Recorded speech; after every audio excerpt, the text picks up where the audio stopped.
Hello, এতক্ষণ কই ছিলি? বাসায়। রাতে খাইছেন? হাতে খাইছো? হ্যাঁ। শরীর ঠিক আছে? আছে। কেন? এমনিতেই।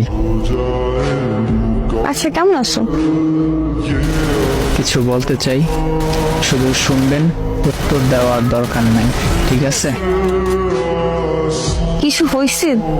আর তুই আপনি করে বলতেছো কেন?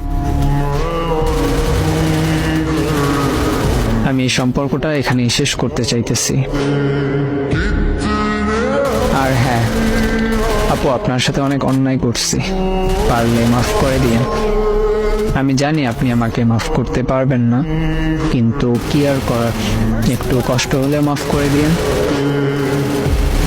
মানে কি মজা করতেছো? এইসব কি বলতেছো ইবু?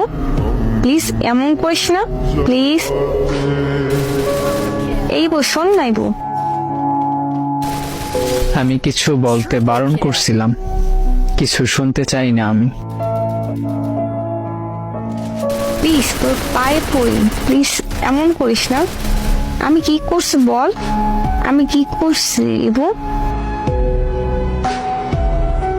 ভালো লাগে না এই ধরনের কথা। ব্রেকআপ বুঝেন? মানে ব্রেকআপ। প্লিজ মরে যাবো, এমন করিস না। মরে গেলে আমার কি? এমন কথা বলা বন্ধ করেন, ব্লক করে দিব কিন্তু। প্লিজ তোর পায়ে পড়ে ছাইড়ে যাস না। তোর তো বলছিলি কখনো ছাইড়ে যাবি না, তাহলে এমন করতেছ কেন? তো সবশেষে আপনাদের কাছে একটা প্রশ্ন থাকতেই পারে, আসল কাহিনীটা কি, কি কারণে ব্রেকআপটা হইল? যারা এই পুরো ভিডিওর 6টা পার্ট দেখছেন তারাই হয়তো বা এই প্রশ্নটা করবেন, বা তাদের মনের ভিতর প্রশ্নটা আছে। আসলে মেয়েটা ছেলেটার থেকে একটু বড় ছিল, আর ছেলেটার বন্ধুরা মেয়েটাকে দেখার পরে অনেক রকম টিস করত।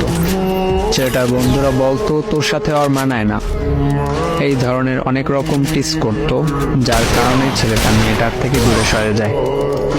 তো ভাই আর বোনেরা যারা সম্পর্কে জড়াবেন, আগে সব কিছু দেখে নেবেন, বড় ছোট, মানায় বা না মানায়, এই সব দিকগুলো দেখে তারপর সম্পর্কে জড়াবেন। সম্পর্কে জড়ানোর পর বন্ধুদের কথায় বা আত্মীয় স্বজন বা অন্য কারো কথায় কোনো সম্পর্ক ভাঙবেন না।